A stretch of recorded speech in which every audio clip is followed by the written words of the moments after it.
जय भोले की हर हर महादेव पम पम भोले। आज मैं श्री शिव महापुराण उमा संहिता खंड का 3रा अध्याय शिव महात्म्य वर्णन सुना रही हूँ। सुनिए। श्री कृष्ण जी ने उपमन्यु से पूछा, हे द्विजेश्वर, क्या मुझे भी शंकर दर्शन देंगे? उपमन्यु बोले, अवश्य, आप अत्यंत शीघ्र शिव दर्शन पाओगे। मैं आपको एक अद्भुत मंत्र कहता हूँ, जिसके जप द्वारा निश्चय आपको शिव दर्शन हो जाएंगे और तुम्हारे समान ही पराक्रमी पुत्र भी आपको प्राप्त होगा। सभी मनोरथों के पूर्ण करने वाला, स्वर्ग तथा अपस्वर्ग को देने वाला ओम नमः शिवाय पंचाक्षर मंत्र ही सबसे उत्तम है। संत कुमार जी बोले, इस प्रकार शिव महिमा एवं मंत्र की महिमा कहते कहते उपमन्यु को 8 दिन और 2 घड़ी का समय लग गया। उसके बाद 9वें दिन में जाकर उपमन्यु जी ने श्री कृष्ण जी को दीक्षा दी और आर्धव शीर्ष का शिव महामंत्र पढ़ दिया। श्री कृष्ण जी ने उपमन्यु से सारी विधि समझ ली। फिर जटाजूट धारण करके स्वस्थ होकर चरण के अंगूठे के सहारे 15 दिनों तक कठिन तप किया। तब 16वें महीने लगते ही श्री पार्वती जी के साथ भगवान शंकर प्रकट हो गए। श्री कृष्ण जी ने प्रणाम किया, हाथ जोड़कर अनेकों स्तुति की।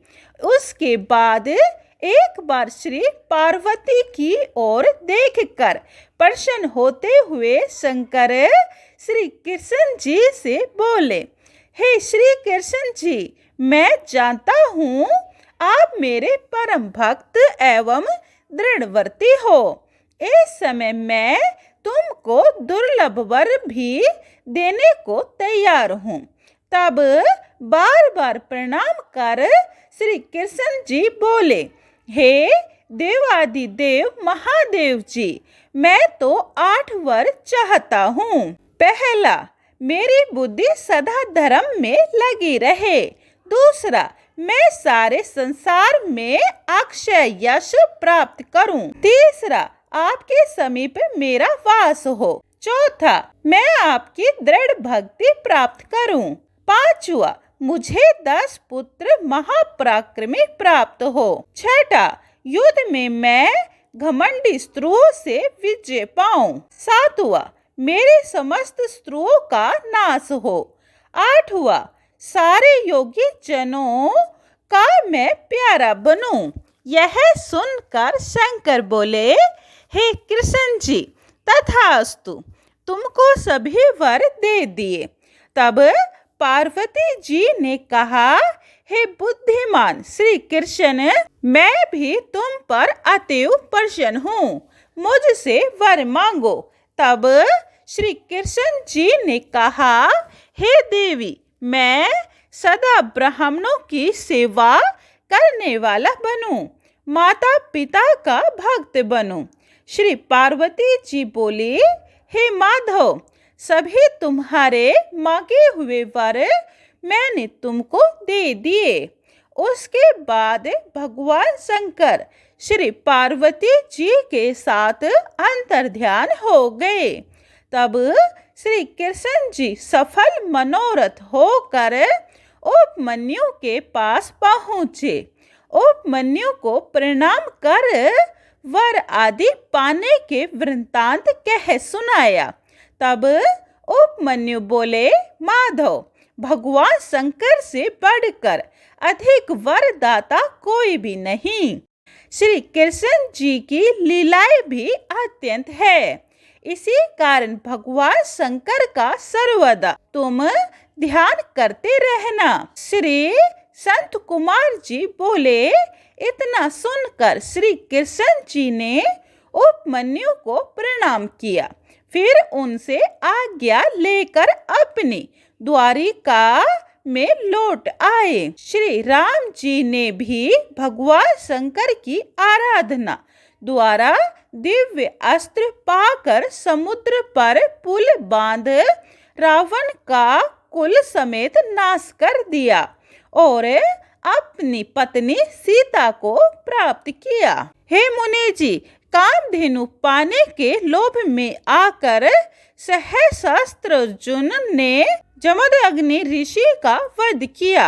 यह समाचार जब परशुराम को ज्ञात हुआ तो अपने पिता का बदला लेने के हेतु परशुराम ने भगवान शंकर को प्रसन्न करके उनसे परशु पाकर उसी के द्वारा न केवल सहस्त्रार्जुन को प्रत्युक्त पृथ्वी भर के सभी क्षत्रियों को 21 बार युद्ध करके काट डाला। चाक्षुष नाम के मनुपुत्र वशिष्ठ ऋषि के शाप में मरुस्थल में मृग हुए। अपने हृदय में ओमकार युक्त शंकर का ध्यान न छोड़ा। फिर दंडक वन में जाकर रहने लगे। उसे वहां रहते रहते बहुत सा समय व्यतीत हो गया। तब शंकर ने उस पर कृपा की।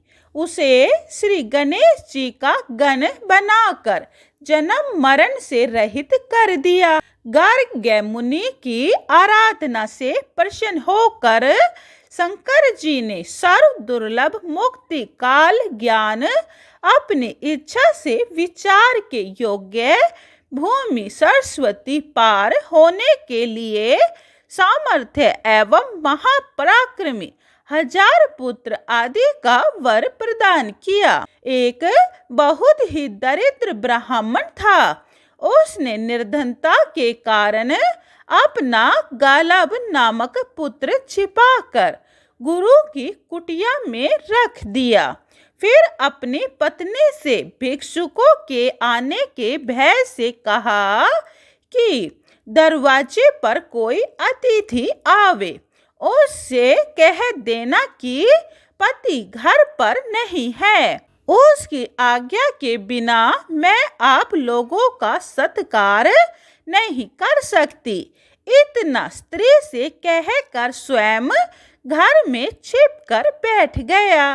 एक दिन उस ब्राह्मण के दरवाजे पर एक भिक्षुक आया। उसको भी उसकी पत्नी ने पति को कहीं चला जाना कह दिया।